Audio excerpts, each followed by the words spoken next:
So the Enneagram is also a personality system like the MBTI, but it has roots in spiritual wisdom from ancient tradition. So it's a very, very, very old system that a lot of people have contributed to in time. It's not like one person created it and that's all. It's a very, very complex system because of this more philosophical, intuitive aspect to it. But modern psychology has developed it further in the last few years. And what this modern psychological perspective says is that each person is an expert in a certain type of coping mechanism, because the Enneagram shows where we are insecure, what we are afraid of, and how we can grow as people. The Enneagram basically says that each person has a certain lost message from childhood. So something that we really needed to hear as children, but we didn't. So maybe we grew up and we really needed to hear that you are worthy of love, you are loved, but nobody told us that and we did not feel loved. Then we are likely to believe that we need to earn love from other people in our lives.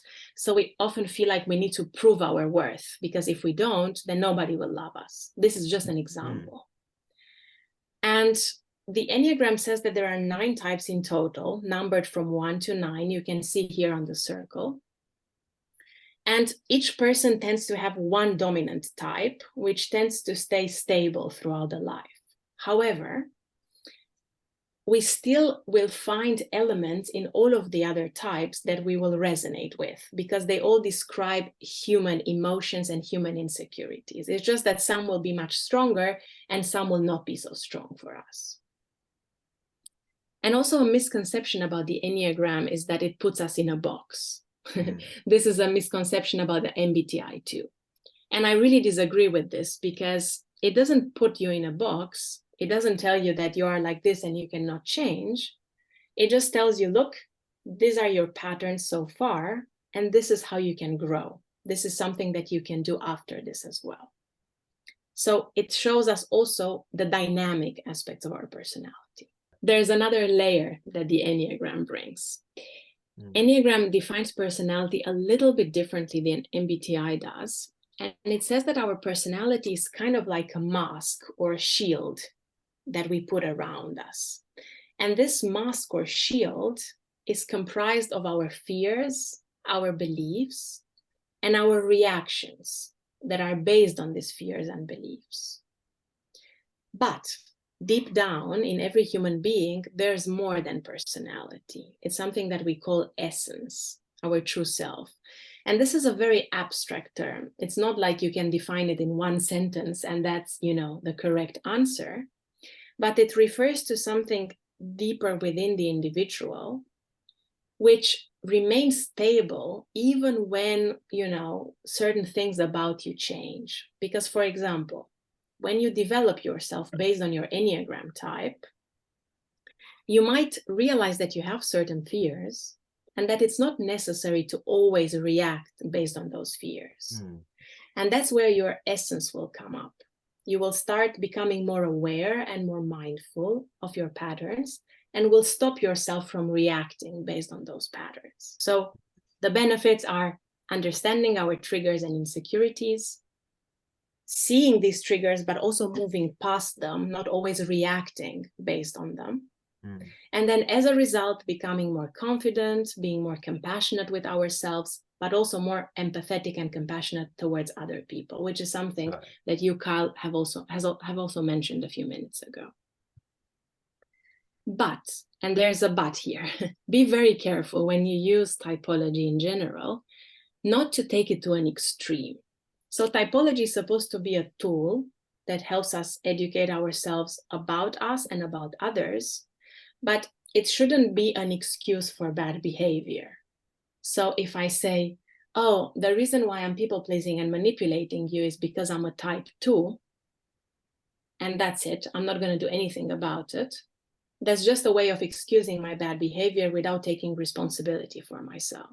And that's a no-go. So it's important to still have flexibility, not to have these rigid views of ourselves and other people, and to see beyond the theory. Because yes, two people might both be type 2 or type 3 or type 6. But culture, the MBTI type, education, age, maturity level, they will all also play a role in how the person shows up and expresses themselves. So it's not a black or white, all or nothing kind of thing. So cultivating awareness, what I was mentioning earlier, this is a lesson for all the 9 types, for everyone. When you understand your type, it becomes easier to let go of limitations that you impose on yourself. Because a lot of the times people have a tendency to say, well, I can't be assertive. I can't tell people what I really want because I'm usually the nice, helpful, generous person. And what is the problem with that? In certain situations, you have to be assertive and direct. But if you put this limitation on yourself, you will hinder your ability to interact with others, to make decisions that actually help you to grow in your career, and so on and so forth. It also helps with noticing in the moment when we are in the trance of personality. This is what the Enneagram says. We become blocked in this way of thinking, way of feeling, way of reacting, and we don't enable ourselves to move past of our triggers and insecurities. So back to my example, I'm a type 2. I still feel the need to please others and make others happy. But knowing this about myself helps me to say, hey, Theo, you're doing that thing again. It's time to stop. Take a breath, take 5 minutes, calm down, and then see what you want to do, rather than just immediately react to those triggers. But this is not easy a lot of the time, because when we are really aware and present and mindful, we see things that sometimes we don't want to admit to ourselves. When I read about the Enneagram for the first time, and I realized I was a 2, I said, this is not so nice. I don't like this. I don't like to be this manipulative, people-pleasing person. And it was an uncomfortable realization. But after I moved past the discomfort of realizing this, I also realized that it's okay. I don't have to beat myself for it. Everyone has their own insecurities. Now I can do something about it because I know what's going on. I know what my blocks, my traps are. But again, it's not something we do overnight. It's a process that takes time. And sometimes we might have periods where we go up, up, up, things are going well. But then we might have stressful periods when we go back to our patterns for a while. But that's fine. It's part of being human. It's just about knowing how to pick ourselves up and bring us back on the right track. So this is just an overview of the 9 Enneagram types. Type 1 is known as the reformer or the perfectionist. Type 2 as the helper or the giver. Type 3 is the achiever. Type 4, the individualist, also known as the romantic. 5 is the investigator. 6, the loyalist. 7, enthusiast. 8, challenger, and 9, peacemaker. So now, because I also want to help you identify your own types, what we will do is we will go through 3 groups of types. So we will start with the heart triad. The Enneagram says that we can basically talk about human beings in 3 different ways: heart, head, and instinct or gut. The heart is the part that is very much focused on our self-image. It's the part of ourselves that deals with shame and ego defenses. So we want to protect ourselves from being seen in a way that we don't like other people to see us in. And the types that are dominant in this group are 2, 3, and 4. The helper, the achiever, and the individualist. So all these 3 types want to be loved as a result of something. They all feel like deep down, they are not enough. So in order to prove their worth to other people, they need to be in a certain way.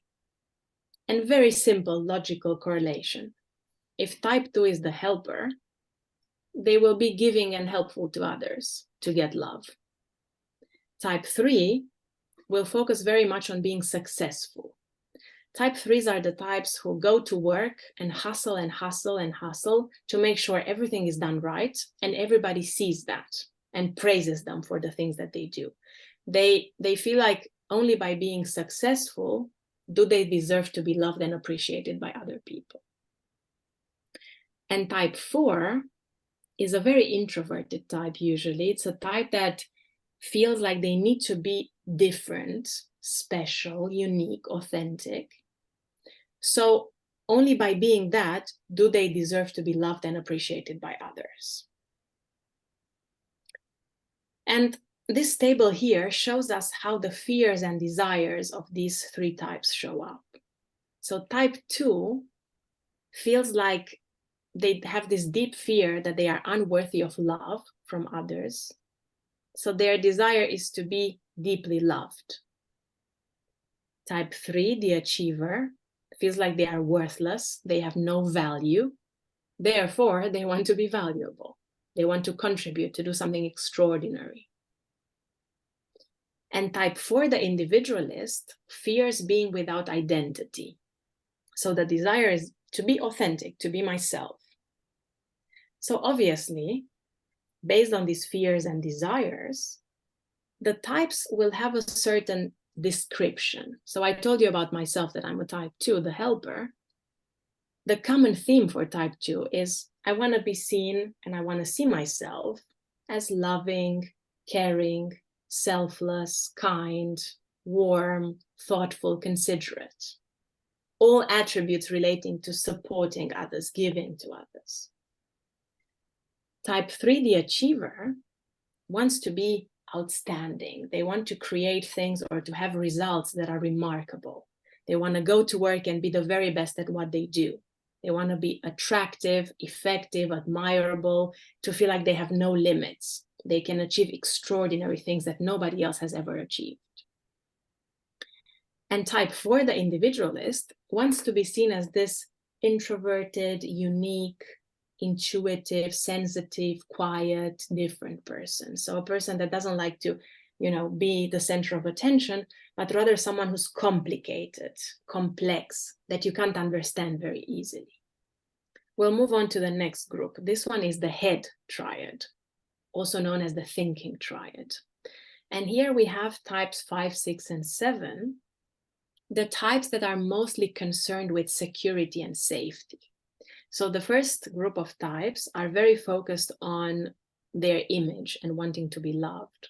These people, on the other hand, they want to feel safe. And in order to feel safe, they are suppressing their anxiety. Because obviously, when we feel anxious or fearful, we don't feel safe. So each and every single one of these types will have a specific strategy to try to find support, security, and guidance. Type 5 wants to find safety through mastering skills and knowledge. These are the people who are extremely good at becoming experts in something. And some people confuse them with type 3. The difference is that type 5 doesn't really care so much about what other people think about them. They don't want to have knowledge and expertise and to be good at their jobs because they want to be admired like type 3. They do it because they want to feel safe.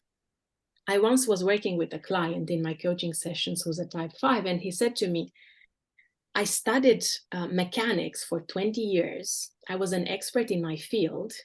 I felt safe, like I could make money, I could take care of myself and my family. And then all of a sudden, my company introduced this AI thingy and automation thingy, and I was not used anymore. And this caused me to feel such a strong sense of fear that I was overwhelmed.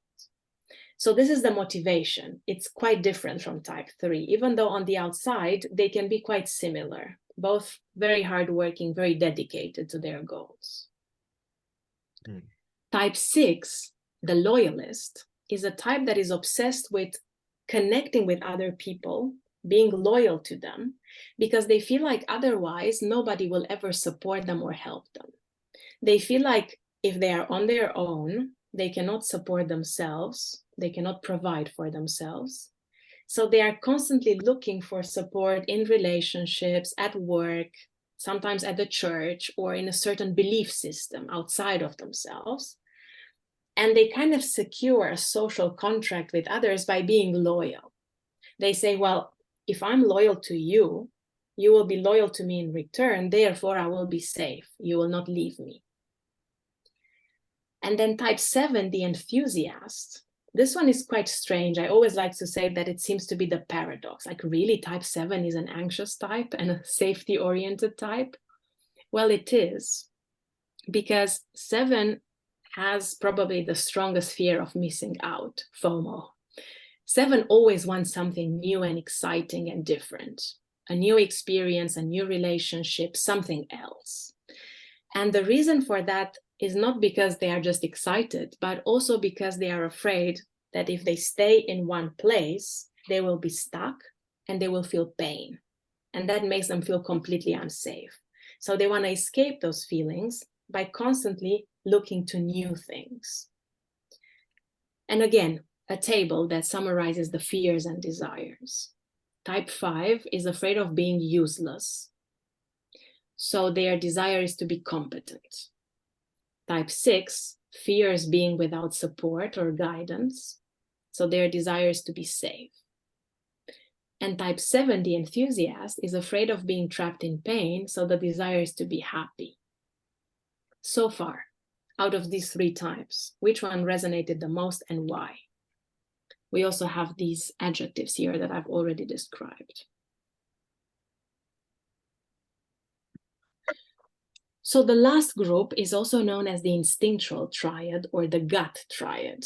So in the instinctual triad or the gut triad, what these types are mostly concerned with is autonomy. They want to be independent. So again, first group was more obsessed with their image and how other people see them.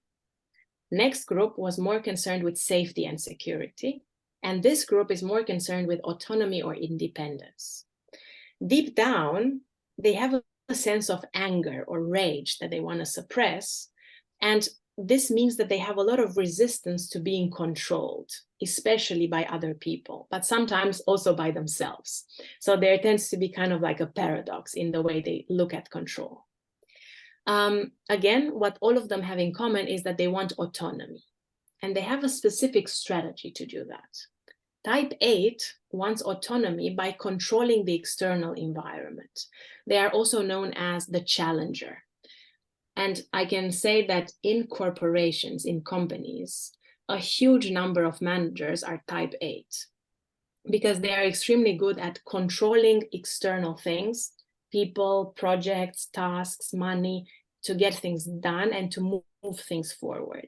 And they can be quite demanding and pushy, because they hate the idea that if they lose control, then maybe something will hurt them in return and they will be controlled by the external environment. So they tend to have this really expressive kind of being. Type 9 is the peacemaker.